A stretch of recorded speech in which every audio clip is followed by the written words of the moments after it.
सोचिए, एक ऐसी अनदेखी ताकत के बारे में जो हमारे यूनिवर्स की हर चीज को कंट्रोल करती है, बिग बैंग से लेकर हमारे वजूद तक, और यहाँ तक कि वक्त किस दिशा में चलेगा ये भी। यही है फिजिक्स का सबसे जरूरी लेकिन अक्सर सबसे ज्यादा गलत समझा जाने वाला आइडिया। चलिए इसमें गोता लगाते हैं। तो चलिए इस पूरे मामले को समझने की शुरुआत एक बहुत ही सीधे साधे सवाल से करते हैं। पृथ्वी को सूरज से क्या मिलता है? ज्यादातर लोग कहेंगे एनर्जी, गर्मी या रोशनी, लेकिन ये पूरी कहानी नहीं है। और यहीं से असली पहेली शुरू होती है। आप देखिए, जितनी एनर्जी हमारी पृथ्वी सूरज से लेती है, ठीक उतनी ही एनर्जी वो स्पेस में वापस भी भेज देती है। अगर ऐसा न हो तो हमारी पृथ्वी तो बस गर्म होती ही चली जाएगी। तो फिर सवाल ये उठता है कि अगर एनर्जी का आना जाना बराबर है तो हमें सूरज से असल में मिल क्या रहा है? ठीक है, तो इस पहेली का जवाब ढूंढने के लिए पता है क्या करना होगा? हमें 2 सदी पीछे जाना होगा। ये कहानी शुरू होती है भाप के इंजनों के दौर से और साडी कार्नोट नाम के एक फ्रेंच फिजिसिस्ट से।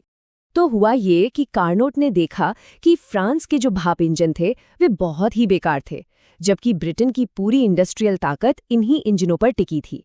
तो फ्रांस को फिर से मजबूत बनाने की धुन में उन्होंने ये पता लगाने की ठान ली कि इन मशीनों को बेहतर कैसे बनाया जाए। तो कार्नोट ने क्या किया? उन्होंने दिमाग में एक परफेक्ट, एकदम एफिशिएंट इंजन की तस्वीर बनाई, जो 4 स्टेप्स में काम करता है। पहले गर्मी लेकर फैलना, फिर तापमान गिरने पर फैलते रहना, फिर सिकुड़ना और आखिर में तापमान बढ़ने पर सिकुड़ते रहना। लेकिन असली खेल तीसरे स्टेप में है। साइकिल को पूरा करने के लिए इंजन को कुछ गर्मी एक ठंडी जगह पर फेंकनी पड़ती है। और बस यही थी वो सबसे बड़ी बात। कार्नोट को एहसास हुआ कि सारी की सारी गर्मी को काम में बदलना नामुमकिन है। साइकिल को बार बार चलाने के लिए हमेशा कुछ एनर्जी को बाहर फेंकना ही पड़ेगा। और यहीं से एक बहुत गहरी बात निकल कर आती है कि सारी एनर्जी एक जैसी नहीं होती। जब एनर्जी एक जगह पर इकट्ठा होती है तो वो बहुत काम की होती है, लेकिन जब वही एनर्जी फैल जाती है तो वो काम करने की अपनी ताकत खो देती है। कई दशकों बाद रुडोल्फ क्लॉसियस नाम के वैज्ञानिक ने एनर्जी के इस फैलाव को नापने का एक तरीका निकाला, और इस फैलाव को मापने के लिए उन्होंने एक नाम दिया, एंट्रोपी।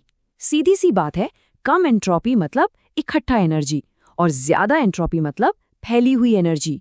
क्लॉसियस ने थर्मोडायनामिक्स के 2 सबसे बुनियादी नियमों को सामने रखा। पहला नियम कहता है कि एनर्जी को न बनाया जा सकता है न ही मिटाया जा सकता है। लेकिन दूसरा नियम सब कुछ बदल देता है। इसका मतलब ये है कि हमारा यूनिवर्स एक वन वे सड़क पर चल रहा है, एक व्यवस्थित हाल से एक बिखरे हुए हाल की ओर। लेकिन सवाल ये है कि ऐसा क्यों होता है? एनर्जी हमेशा फैलती ही क्यों है? क्या कोई अजीब सी ताकत है जो उसे बाहर की तरफ धकेल रही है? नहीं, इसका जवाब किसी रहस्य में नहीं, बल्कि मैथ्स में छिपा है। सब कुछ बस प्रोबेबिलिटी यानी संभावना का खेल है। इस कॉन्सेप्ट को समझने के लिए चलिए एक रूबिक्स क्यूब के बारे में सोचते हैं। ये एंट्रोपी के इस प्रोबेबिलिटी वाले पहलू को बहुत ही शानदार तरीके से समझाता है। जब क्यूब सॉल्व होता है तो वो एक बहुत ही खास व्यवस्थित स्थिति में होता है। इसको सॉल्व करने का सिर्फ और सिर्फ एक ही तरीका है। ये एक बहुत ही मुश्किल से आने वाली यानी कम एंट्रोपी वाली स्थिति है। लेकिन इसके बिगड़े हुए या बिखरे हुए होने के कितने तरीके हैं? लगभग 43 क्विंटिलियन। मतलब ये इतना बड़ा नंबर है कि सोचना भी मुश्किल है। ये हमारी पृथ्वी पर मौजूद रेत के दानों से भी ज्यादा है। ये सारी की सारी हैं ज्यादा एंट्रोपी वाली स्थितियां। तो असली बात पता है क्या है?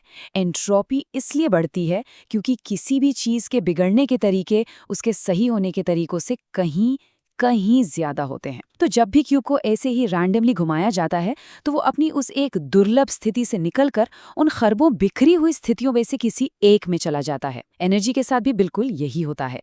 तो अब सवाल ये उठता है कि अगर एंट्रोपी बस प्रोबेबिलिटी का खेल है तो इस सीधे साधे गणित का जिंदगी जैसी पेचीदा चीज से या वक्त के हमारे एहसास से क्या लेना देना है? चलिए देखते हैं। तो फिर जिंदगी जैसी इतनी व्यवस्थित और जटिल चीजें कैसे मौजूद हैं? असल में जिंदगी इस दूसरे नियम को तोड़ती नहीं, बल्कि इसका फायदा उठाती है। एक पौधा या एक जानवर अपने अंदर व्यवस्था बनाते हैं, यानी कम एंट्रोपी। लेकिन ऐसा करने के लिए वो अपने आसपास के माहौल में कहीं ज्यादा अव्यवस्था यानी एंट्रोपी फैला देते हैं। कुल मिलाकर यूनिवर्स की एंट्रोपी तो हमेशा बढ़ती ही है।